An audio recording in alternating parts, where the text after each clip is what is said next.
IMF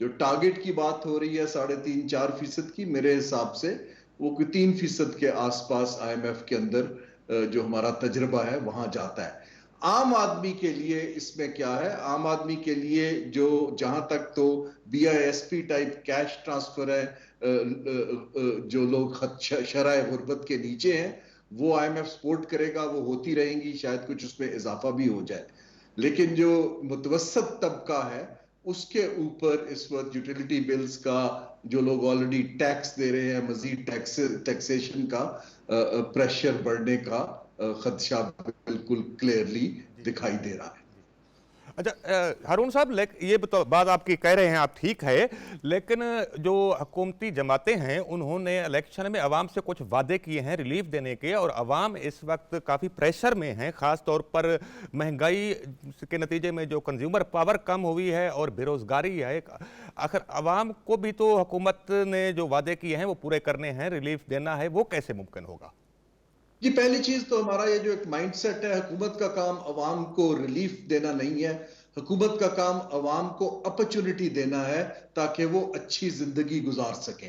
جی ہمیں یہ سمجھنے کی ضرورت ہے حکومت یہ کوئی چیریٹی نہیں دے رہی ہے، ٹیکس پیئر کا پیسہ ہے، ان کو انہوں نے واپس اس طریقے سے لگانا ہے کہ عوام اس میں ایک خوشحال زندگی گزار سکیں. جی. وہ پالیسیز چینج کرنے سے آتا ہے، وہ کیش بانٹنے سے یا باقی چیزوں سے نہیں لیکن آتا. سر 2 یا 3% گروتھ پر روزگار کے مواقع کیسے پیدا ہو سکتے ہیں؟ جی میں یہی عرض کر رہا ہوں کہ یہ جو 2 یا 3% گروتھ بڑھانے کے لیے جو ہماری گروتھ کی پالیسی ہے وہ ان پیرلل ہمیں کام کرنا ہے کہ کہاں گروتھ آ سکتی ہے. دیکھیں نا، ہر چیز میں تو نہیں آ سکتی.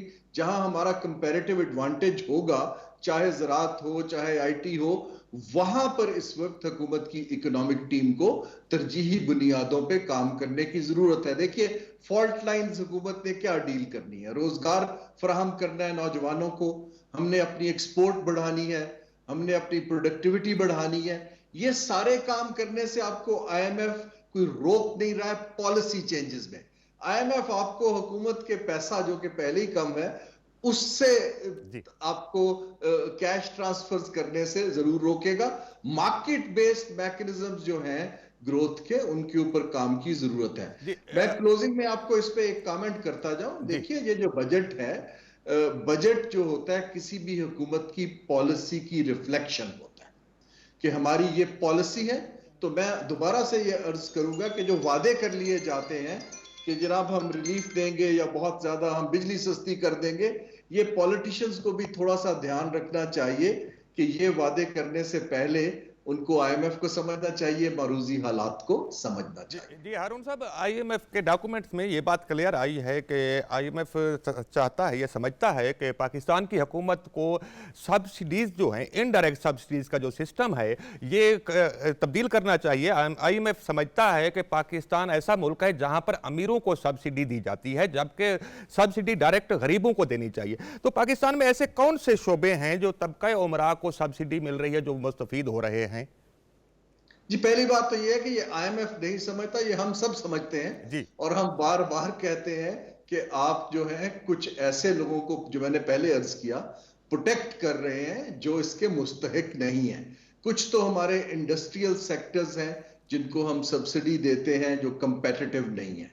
جیسے ہم بہت عرصہ آٹو انڈسٹری کو پروٹیکٹ کرتے رہے ہیں، جی فرٹیلائزر کو ہم سبسڈی دیتے ہیں، اس کو ہم پروٹیکٹ کرتے ہیں. جی اس طرح اگر آپ حساب لگائیں تو ابھی ایک 2-3 رپورٹس ہیں جس میں اس کی بہت تفصیل سے ڈیٹیل دیا گیا ہے کہ جس کو ہم ایلیٹ سبسڈیز کہتے ہیں اور انڈائریکٹلی ہم کیسے سپورٹ کرتے ہیں. ٹیکسیشن کی چھوٹ ہے، ریفنڈز ہیں، سستا قرضہ ہے، تو وہ ہر طرح سے ٹیکس کا ان کو پیسے میں ریلیف مل جاتا ہے. جبکہ ٹارگیٹڈ سبسڈی کی ضرورت تو اس کو ہے جس کو انفلیشن کی وجہ سے جس کی کنزمپشن سکویز ہو رہی ہے. جو لیکن اگر ضرورت مند ہے، جس کو زندگی گزارنے کے لیے سپورٹ چاہیے. although انفلیشن تو نیچے آئی ہے جو خوشائن بات ہے، لیکن ابھی بھی 16-17% بھی اگر آپ لیں ہیڈ لائن تو آپ کی انکم تو 17% نہیں بڑھ رہی ہے کیونکہ اکنامک اپرچونٹیز کم ہیں. تو میرے حساب سے حکومت کو مڈل انکم لیول کے لوگوں کے لیے بے تحاشا کام کرنے کی ضرورت ہے. ان کو ٹارگیٹڈ سبسڈیز بھی دینے کی ضرورت ہے، ان کو سنبھالا دینے کی ضرورت ہے. غریب کے لیے فوڈ فار ورک پروگرامز ہو سکتے ہیں. تو یہ ایک مشکل وقت ہے ملک کے لیے، لیکن حکومت کو اصل کام انفلیشن کا جو کور ہے، میں یہاں بتاتا جاؤں، وہ حکومت کا بجٹری خسارہ ہے۔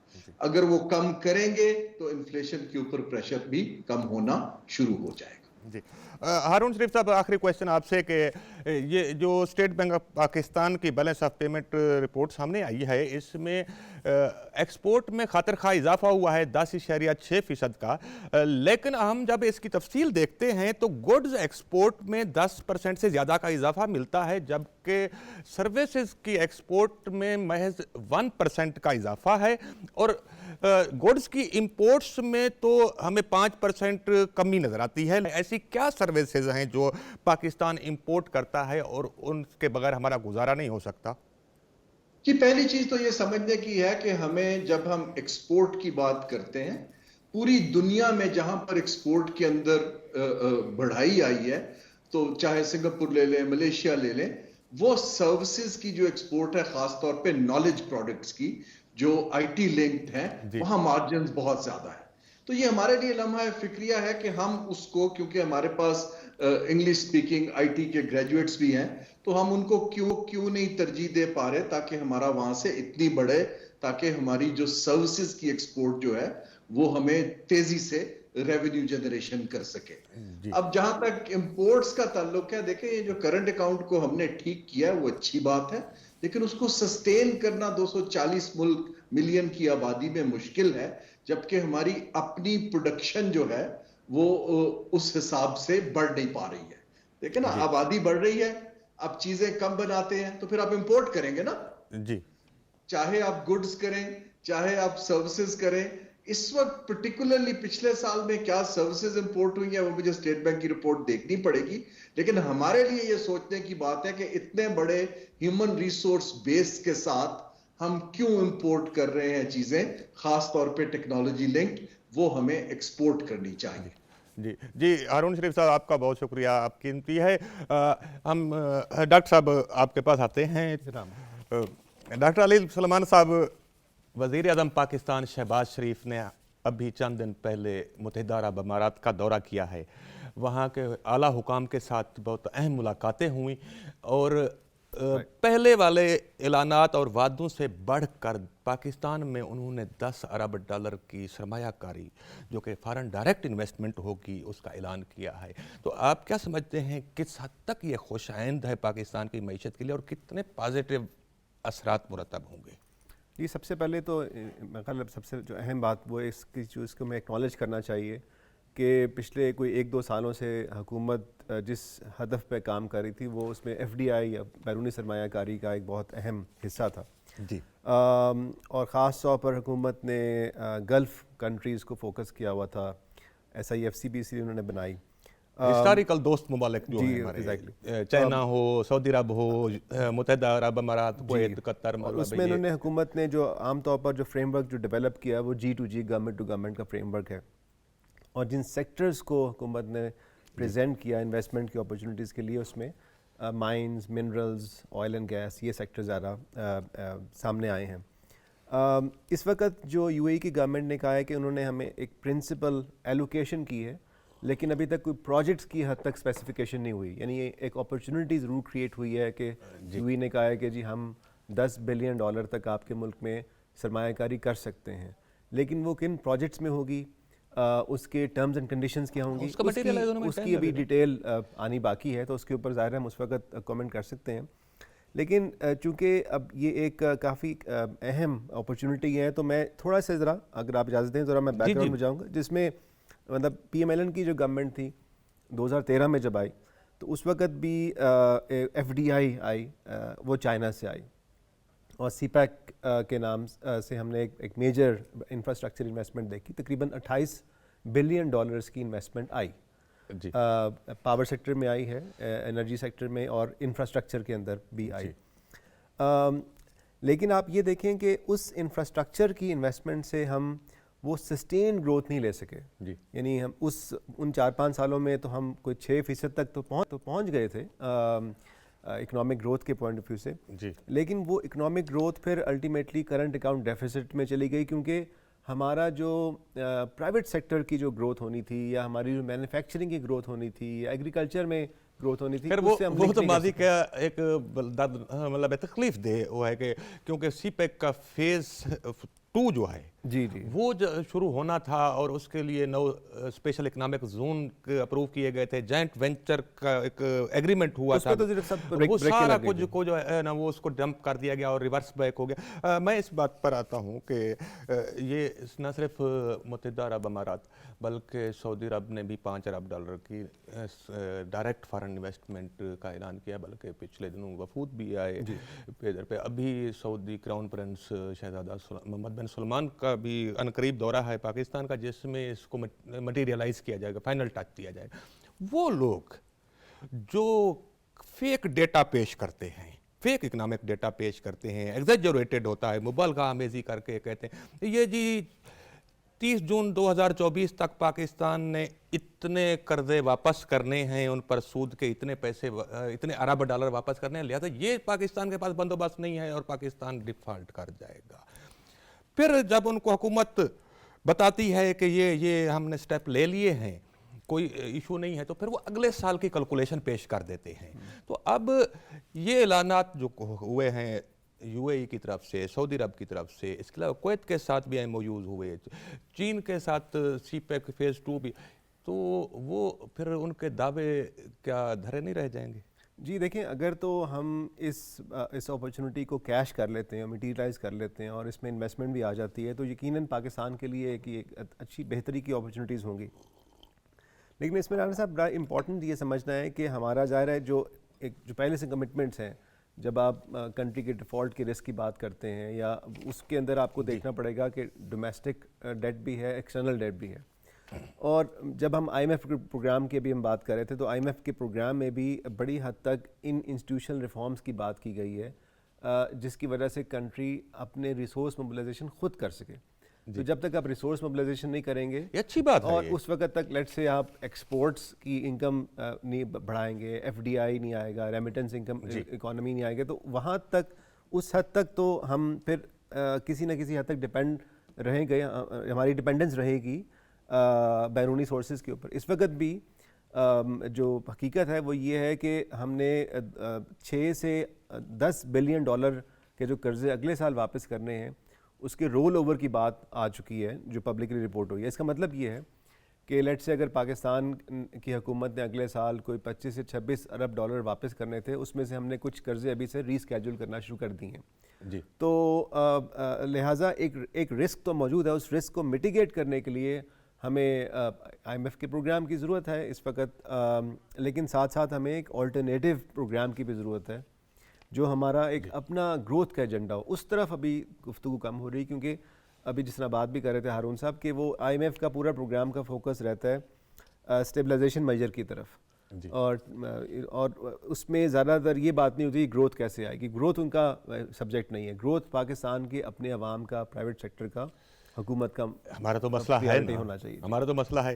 اچھا، بریک پر جانا ہے، لیکن ایک شارٹ کویسچن کہ آئی ایم ایف نے جہاں سبسڈی کی بات، وہاں ٹیکس کنسیشن کی بھی بات کی ہے کہ آئی ایم ایف کے ڈاکومنٹس میں اس میں کوئی ایلوبریٹ کیا گیا ہے کہ جو ٹیکس مرات ہیں، ٹیکس چھوٹ ہیں، یہ انجسٹیفائڈ ہیں، اس سے عمرہ کا طبقہ فائدہ اٹھا رہا ہے، یہ بجٹ میں واپس لینی چاہیے۔ تو ایسی کون کون سی ٹیکس چھوٹ ہیں جو کہ واپس لی جا سکتی ہیں بجٹ میں؟ اس وقت جی ہمارا جو tax to G D P میں تقریباً 2% یعنی 2% tax to G D P ایسا ہے جو ہم ایگزمپشنز کے نام پر دیتے ہیں، یعنی کہ ایسا ٹیکس جو پاکستان کو اکٹھا کرنا چاہیے وہ نہیں آ رہا۔ اس میں ایک بڑا حصہ services, retail and wholesale sector کا ہے، سروسز کا ہے، ایگریکلچر کا ہے، اس کے علاوہ انڈسٹریل سیکٹرز میں بھی ہیں۔ تو یہ 2% تقریباً اس وقت 2 ٹریلین روپیز بنتے ہیں اکانومی کا، جو کہ ہمیں 2000 ارب روپے میں 2000 ارب روپے بنتا ہے جو کہ ٹیکس ایگزمپشنز کی ضمن میں آتا ہے۔ تو یہ اگر حکومت ختم کر دے، اشرافیہ طبقہ اشرافیہ اس سے مستفید ہو رہا ہے؟ نہیں، سارا اشرافیہ کا نہیں ہے جی۔ دیکھیں فار انسٹنس اس کے اندر 700-800 ارب روپے کے پاور سبسڈیز بھی ہیں۔ ان پاور سبسڈیز کا ایک بڑا حصہ بلوچستان میں جو ہم ٹیوب ویل میں وہ اس میں لگ رہے ہیں، اب ہم کہہ رہے ہیں کہ اس کو سولرائز کر دیں گے. تو اس لیے یہ کہنا بڑا مشکل ہے کہ سب کے سب اشرافیہ کے پاس جا رہے ہیں، لوگوں کے پاس بھی جا رہے ہیں. اربن ٹرانسپورٹ سبسڈائز تو پوری دنیا میں ہے جی ہوتی ہے. اس لیے ہم مثالیں دیتے میں ہیں یہ کہہ رہا ہوں وہاں پر کہ بھی وہ ہے. صرف اشرافیہ کا مسئلہ نہیں ہے، اس میں عوام بھی شامل ہیں اس کے بینیفیشریز کے. ناظرین ہم یہاں پر لیتے ہیں بریک اور ملتے ہیں بریک کے بعد.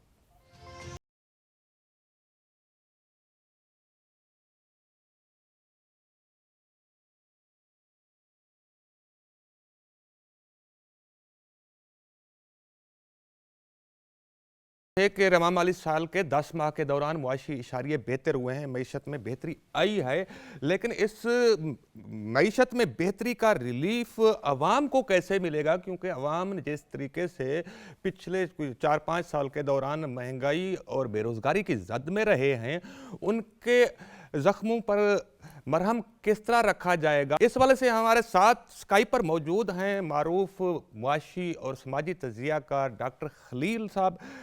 ان سے ہم پوچھتے ہیں کہ ڈاکٹر صاحب، بجٹ میں یہ کہا جا رہا ہے کہ معیشت کو ابھی ٹھیک کرنا ہے، کریکشن میئر لینے ہیں، اصلاحات کرنی ہے، معیشت کو کا استحکام لانا ہے، لیکن وہ عوام جو کہ اس انتظار میں ہیں کہ کبھی اچھے دن آئیں گے، ان کے لیے اچھے دن کب آئیں گے؟ پاکستان کے پہلے بھی جتنے بجٹ بنتے رہے ہیں، اب بھی جو بجٹ بنے گا، بلکہ اب تو آنے والا ہے، جون کی میرے خیال کوئی تاریخ طے بھی ہو گئی ہے جس کو جی جون میں آنے والا ہے. بالکل. ہاں جی، تو وہ بھی ہمیں پتہ ہے، ہمیں پتہ ہونا چاہیے کہ مین اس کے فیچر کیا ہوں گے. سیدھی سی بات ہے. اور جو یہ بات ہے کہ آئی ایم ایف کی بات ہو رہی ہے، اچھا یہ جو ابھی تھوڑی سی باتیں ہوئیں، کچھ ان پہ بھی میں تھوڑا سا بات کرنا چاہوں گا. جو ہارون صاحب نے بات کی تھی، میں اس کو رسپونڈ نہیں کر رہا ہوں. مطلب میں یہ ایک بات کر رہا ہوں کہ جو ایک بنا ہوا ہے، ایک تھیری یہ بنی ہوئی ہے اسٹیبلائزیشن کی، کہ آئی ایم ایف کے پروگرام میں اگر جاتا ہے پاکستان، یا آئی ایم ایف سے پروگرام کوئی بھی جو ان کا مطلب وہاں سے قرض کا جو پروگرام پاکستان کو ملتا ہے، اس سے اسٹیبلائزیشن کے لیے ہوتا ہے، معاشی استحکام کے لیے ہوتا ہے. تو 22-23 پروگرام تو لیے جا چکے ہیں، تو 24واں اب پروگرام تک تو ہوگا یہ. معاشی استحکام کوئی نہیں ہے. ہاں جی، آپ بالکل، بلکہ اب جو ہونا ہے یہ ملا لیں گے تو میرے خیال 24-25 ہو جائیں گے. تو وہ معاشی استحکام تو کوئی پیدا نہیں ہوا. تو یہ تو ساری کہانیاں ہیں. اچھا دوسرا یہ کہ جو ایک اور یہ بھی بات کہی جاتی ہے، ہر بجٹ سے پہلے یہ ایک نیریٹو چلتا ہے کہ بھئی مشکل بجٹ ہے. مشکل بجٹ کس کے لیے؟ مشکل بجٹ ہمیشہ لوگوں کے لیے ہے، پاکستان کے شہریوں کے لیے ہے، پاکستان کے ٹیکس پیئرز کے لیے مشکل بجٹ ہوتا ہے، کیونکہ پیسہ ان کی جیبوں میں سے نکالنا ہے، ان کی پرچیزنگ پاور کم ہونی ہے. اس طرح میں خود بھی اس چیز پہ بہت سوچتا رہا ہوں، اور میں نے اس پہ لکھا بھی ہے، گفتگو بھی کی ہے. ہم جو ذمہ داری کا بوجھ آئی ایم ایف پہ ڈال دیتے ہیں کہ جی آئی ایم ایف یہ کہہ رہا ہے ٹیکس بڑھا دیں، آئی ایم ایف یہ کہہ رہا ہے بجلی کی قیمت بڑھا دیں، آئی ایم ایف کہہ رہا ہے کہ جی وہ پیٹرول پر آپ جو ہے وہ کاربن ٹیکس لگا دیں، آپ یہ کر دیں، آپ وہ کر دیں. اچھا مجھے خود تھوڑا سا اس میں تجسس تھا کہ بھئی آئی ایم ایف کہتا بھی ہے یا نہیں کہتا. پہلے تو میں نے کچھ ہمارے جو نون صحافی ہیں، اور ان کی بیٹ جو ہے اکنامکس ہی ہے، اکانومی کو ہی وہ کور کرتے ہیں، ان سے بھی پوچھا لیکن کسی نے کچھ بتا نہیں سکے. اچھا بہرحال ایسا ہوا کہ 2 سال پہلے ایک زوم کی میٹنگ تھی، اور اس میں آئی ایم ایف کے ایک خاصے اہم عہدیدار شامل تھے، اور وہ پاکستانی اوریجن کے عہدیدار تھے. اچھا آخر میں جب سوالات ہوئے تو میں نے ان سے سوال یہ پوچھ لیا، اور انہوں نے بڑا صحیح جواب دیا، بلکہ انہوں نے اس کا ایک طرح سے ثبوت بھی پیش کیا ساتھ. اور سوال ان سے یہی تھا کہ جی یہ جو ہمارے یہاں بتایا جاتا ہے کہ جی آئی ایم ایف نے کہا ہے بجلی کی قیمت بڑھا دیں، گیس کی قیمت بڑھا دیں، پیٹرول پہ ٹیکس لگا دیں، کیا آئی ایم ایف کہتا بھی ہے یا نہیں کہتا؟ تو انہوں نے بتایا بالکل، بعض اوقات بڑی اسپیسیفک چیزیں کہی جاتی ہیں کہ آپ کریں ان کو. تو یہ تو ایک بات کلیئر ہو گئی کہ بھئی آئی ایم ایف کہتا ہے، ٹھیک ہے. لیکن اس سے بڑی بات جو ہے، اور جو اہم بات ہے جو ہمیں سمجھنے والی ہے ہمارے لیے سب کے، یہ ہے کہ آئی ایم ایف کہتا ہے یا نہیں کہتا یہ میٹر نہیں کرتی ہے. پاکستان میں جس وقت جو بھی حکومت ہے، قطع نظر سیاست سے، قطع نظر الیکشنز کے فیئر اور ٹرانسپیرنٹ ہونے کے، جو حکومت موجود ہے وہ لوگوں کے ووٹوں سے آئی، چلیں ٹھیک ہے جی بن گئی ہے، لوگوں نے ووٹ دیے ہیں اس حکومت کو، لوگوں نے آئی ایم ایف کو ووٹ نہیں دیے ہیں. لوگوں کے سامنے آئی ایم ایف ذمہ دار نہیں ہے، لوگوں کے سامنے حکومت ذمہ دار ہے. حکومت اپنی ذمہ داری کا بوجھ آئی ایم ایف پر نہیں ڈال سکتی. لیکن آج اخباروں میں ڈاکٹر صاحب گزارش سنیں کہ اس حوالے سے حکومت جو دستیاب فسکل سپیس ہے اسی کے اندر ہی اپنی ذمہ داری نبھا سکتی ہے اور نبھا رہی ہے. یہ جو ایشو ہے کہ ہر حکومت کہتی بھی ہے لیکن بات صحیح بھی ہوتی ہے کہ ماضی میں جس طریقے سے